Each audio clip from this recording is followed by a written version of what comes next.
Turn it over to Andrew WK. It's not the smoothest transition, but Andrew, you still got a job, man, so it's no cheer. Nobody wants to hear about your sadness, Tom. Andrew, welcome to the show. Oh, thank you, Danny. Thank you very much for having me. This is very interesting. I apologize about the delay. I had been confused and had thought we started at 7, but I realized it's 6:30, so I do apologize, and thank you very much for having me on.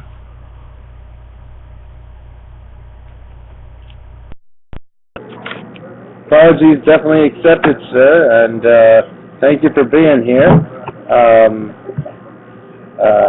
You've been on my old show, I don't know if you remember, I used to have a show at a college radio station at Baruch. Do you remember doing that one? Yes, I do. I do remember that. How long have you been doing this new one on this computer? This one's pretty new. This one's only been going on for like a month. But it's been a fun month, I tell you, a real fun month. And we have all these people joining in, and basically how this one works is we take questions from the listeners as we go, and I'll moderate, and we'll go back and forth, and I'll ask questions too. But let's tune in with Johnny Fast here and see where you're coming to us from, and if you have a question for Andrew. Hey, how's it going, Andrew? Oh man, why can't I hear now? Oh God, what's going on? Johnny, we hear you. The way this works, I think you're a little confused. We only talk one at a time. So you ask a question, then I'll turn it back over, and then we'll come back to you. So let's try it again. Oh, okay. Thanks a lot. I'm new to this. Man, I don't really have much of a question for you, Andrew, but I just want to tell you, I'm an early childhood educator in Halifax, Nova Scotia. And in my daycare classroom, we're always playing different music. I think we're on Blink-182 and just punk stuff right now. But I actually play your tunes to my 18-month-old.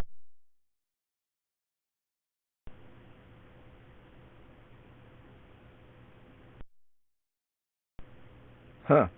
Well, it's on me now. I don't know what happened there. I think you got cut off. Andrew, did you hear him?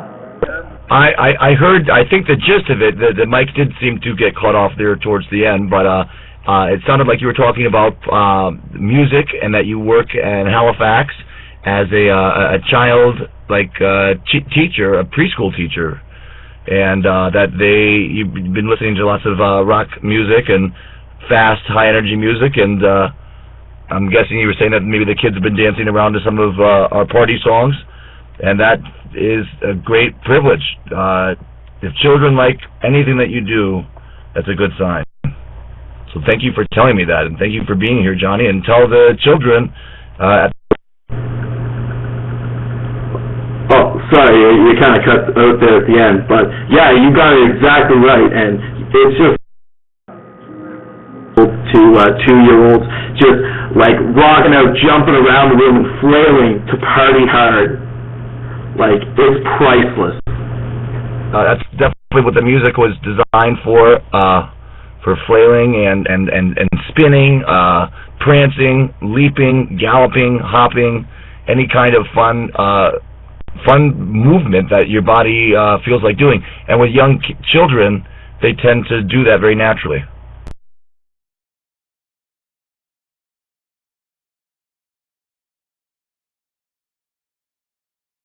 Who's coming at us with a question, then we'll go to Zero Inserts, and then Jason, you're up on deck. Hi Andrew, I've been a massive fan for quite a while. Your music has helped me through some really tough times. It just lifts you up so much to a level that I can't really explain. I'm coming to see you in London on April 12th, so I'm really looking forward to that. But the real question is, I read on the internet that when you were younger, you wrote a song that got you a juvenile restraining order, and I would love to know what it was and how it went. And that's my question. Yes, someone was actually just asking me about that a couple of days ago. The song is called My Destiny, and I believe it's up on YouTube. I think someone put it up on YouTube. I don't know exactly where they got it, but My Destiny. That's the song. And actually, I was going to put it on that Mother of Mankind rare and unreleased compilation CD that came out with the Close Calls and with Brick Walls, but I ended up not putting it on there. And The Guardian had hosted the song on their website when I first told what happened all these years later. But I think somehow, somewhere up on YouTube, that song could be listened to if you look it up. I hope it's there, someplace. And thank you for asking about that, and thank you for finding joy and, uplifting feelings in this music.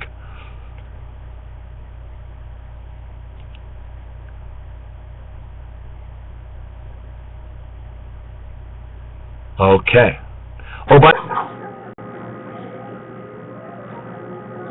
Cool. All right. Thank you, Tom.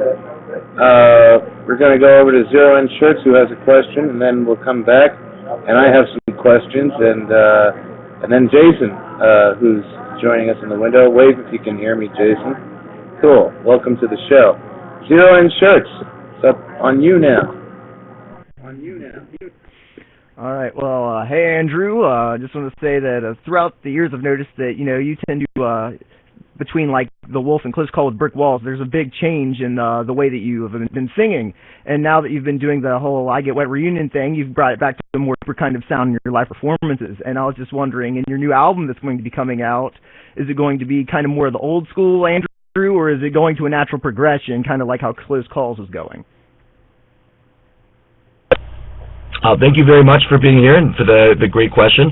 I always just try to sing the best that I can, and it's sort of like this. Each song asks for a different particular approach, just like you might use, a certain drum fill in a certain song and not in another. I don't usually try to sing one way or another way. I just try to sing the best I can. I've never been a real strong singer, but I keep, getting better from practicing and doing it all these years. And with the new album that I'm working on is a rock and roll album, so it will be, high energy and as spirited and as great as I can sing within that high energy rock sound of music. But yeah, I don't intentionally try to change my voice. I just always try to sing the best I can, and it happens different ways sometimes. Oh, Danny, by the way. And sorry, what were you saying, Andrew? Oh, I was just going to say that I have to go at 7:05. And I apologize for the breath. Gotcha. That's okay. Well, I appreciate you being here. It's nice to have you on another show, and hopefully we'll have you again sometime. Andrew, I think your music is synonymous with partying. So I have a question for you about partying. How do I, Danny Lobel, become the life of a party? Well, I mean, it seems like you already got a good party vibe going right now. This is a party.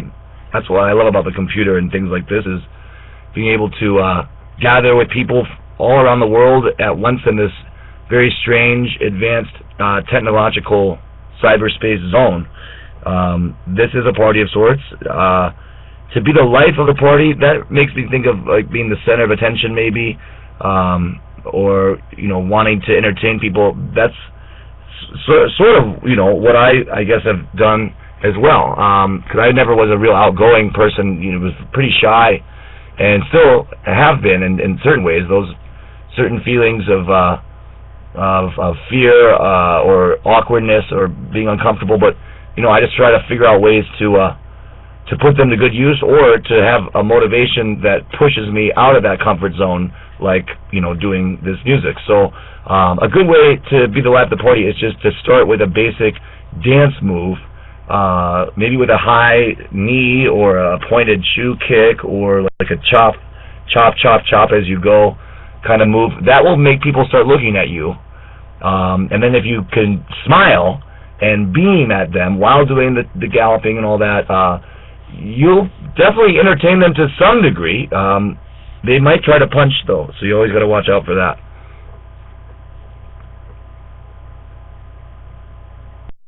Thank you. We're going to go to Jason now. Jason Ankerly. Hey Andrew, how's it going? Saw you last night in Boston, and met you after the show. Got a picture with you with my wife, and I forgot to say thank you for the advice that I saw online you gave about hair care. Today marks 2 years since I've used shampoo last, so I just wanted to say thanks for that. That you're solely responsible for that. That's pretty much it.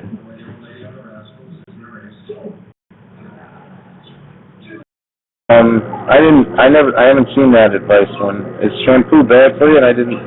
Can you fill me in? And then we'll go to you, Chet. It's not so much that shampoo is bad, it's just that, like a lot of products that are sold, there's usually an exaggeration about how often you should wash it. I mean, I've had friends that, even in the old days, I used to wash my hair twice a day. And it's just soap. It's just putting all that soap is going to strip out the natural oil in your hair. And because, most of us, and myself for many years, did wash our hair so much, our body actually was trying to overcompensate by putting more oil into our head, so that if someone was going to experiment and say, okay, I'm going to try not washing my hair, even just in 1 or 2 days, their hair would get really oily. But once you're patient with it and it balances back out, I think it is quite better for your hair overall. It doesn't maybe work for everybody, and some people can't stand that adjustment period, but I'm really happy that it's worked for Jason, and as you can see, his hair looks fantastic. So I really think the results speak for themselves. Thank you also, Jason, for coming to the show last night. That was a completely over-the-top show in Boston, and I remember your name from over many years, too, so it's also very good to see you continuing to party with us. So thank you very much, sincerely. And say hi to your wife, too. Good stuff, Jason. Thank you. I might take that advice because I like my hair. I don't want to lose it. Chuck, let's go over to you. Hey Andrew, I just want to say a few things. First being, I've been working with youth ministry in my church for a while, and your ability to stay positive, like through any circumstance, especially videos like playing at the Instant Posse's The Gathering, and all the hate, and you just stay positive. Just a major, I don't know, what's the word I'm searching for? It's been a huge motivation. Like, you can do it, so I can do too. And another thing, I really appreciated something you said about how important it is to follow your dreams, kind of regardless of what other people say. And the last several months have been kind of tough. I lost sight of a lot of the things I was kind of going for, and it really helped me out. So thanks for that. And the third thing is, were you at all involved in the creation of the Dorito Taco? Because I remember seeing a tweet from you back in November about the Dorito Taco, and now it's a thing at Taco Bell. Well, that's a great question, and of course, thank you for all the nice things that you said there. That's inspiring and motivating to me.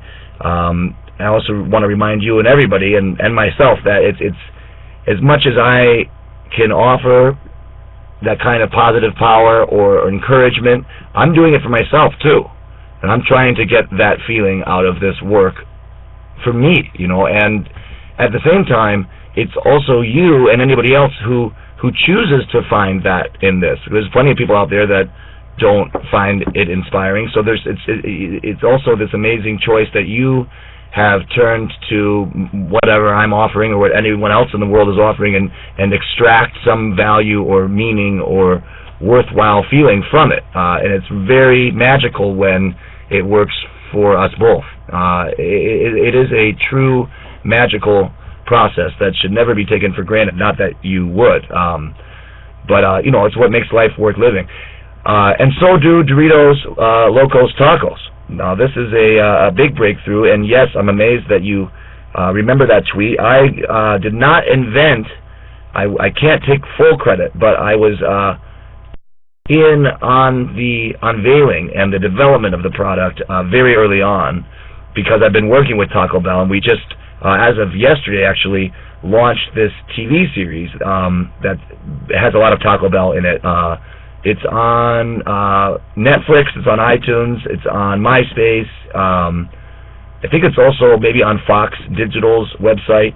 But there's a lot of Taco Bell action in this series, and one of the great exciting things was getting to taste one of the very first Doritos Locos tacos that they ever made. And I don't know if you've had one yet, but if you like hard shell taco and you like Doritos, it really is a giant Dorito chip shell.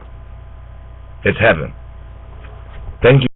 That's cool that you were a guinea pig on that. On the Dorito taco.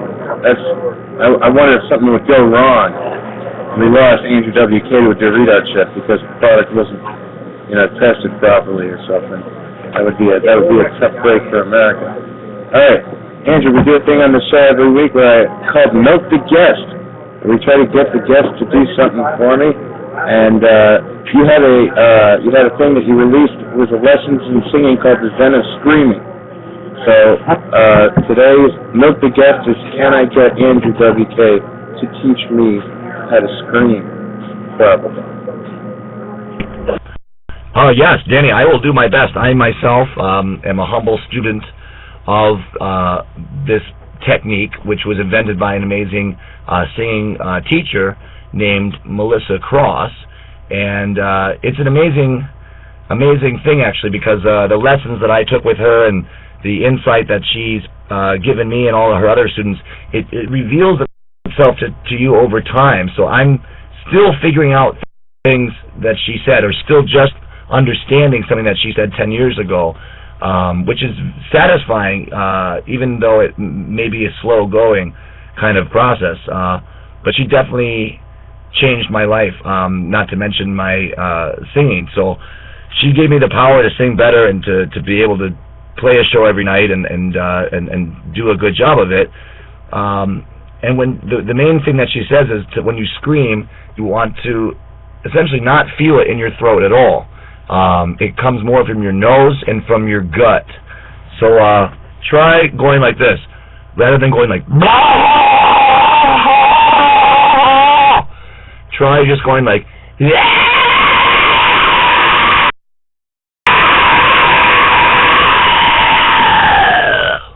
something. That's awesome. Thank you. That was great. That was great. Andrew, we're just about out of time for today's show, but I wanted to turn it over to you to plug anything, upcoming shows, Twitter, and any websites or anything. I'm on Twitter too, by the way. This is where I usually plug it, at Danny Lobel. And Andrew, can I get you to follow me on Twitter? Would you follow Danny Lobel on Twitter? All right. I think that's a yes. Anyway, I'll turn it over to you to plug away. Well, thank you again, Danny. This has been, not only enjoyable but also very interesting. And I had heard of Yackit, but now to see its full potential and how it works, you're doing a great job making the most out of it. And I really do appreciate you inviting me on here. And I only do wish I had more time, and that makes us, have a reason to do it again. So let's do that. I am now going on to Twitter to follow you. My Twitter, of course, is twitter.com/AndrewWK, and there you are. Funny guy with ideas. Follow. Oh wait, I gotta sign in. Okay, hold on 1 second now. But we're on this tour. I'm gonna be on tour until June, and then I'll get back to New York City and resume work on the new rock and roll album. And other than that, I hope to see more folks at these concerts. It's the biggest and best tour that we've ever done. The band has never been better. We've never been more excited and more amazed and grateful that we even get to do any of this. And we've never had bigger or better crowds. It's really incredible to think that now 10, 12 years into this, it still feels like it's building. It's still growing. It's still developing. We haven't hit our peak yet in any regard. And that's thanks to you and everybody else who has stuck with this or come to it now or decided again that they find something that feels good in it. It's a privilege to do this with you and for you. And thank you again for having me on your show. Andrew, thanks again for always being so generous with your time and doing my shows. You're a wonderful guy, and I hope that the success just builds and builds for you. You're a great man. Thank you, everybody, for tuning in. This has been another edition of Real Talk with Gay Lovell. We have another show tomorrow. What time is that tomorrow? 4 p.m. Eastern Standard Time. And who's on? Moshe Kasher is on. Very funny comedian. Moshe Kasher is going to be joining me. So you want to join in and see that? We're here. Right here on Yackit.com. And we give the official voice it, share it, Yackit. Yackit.com, everybody. Thanks for tuning in. Bye-bye now. Talk to you later.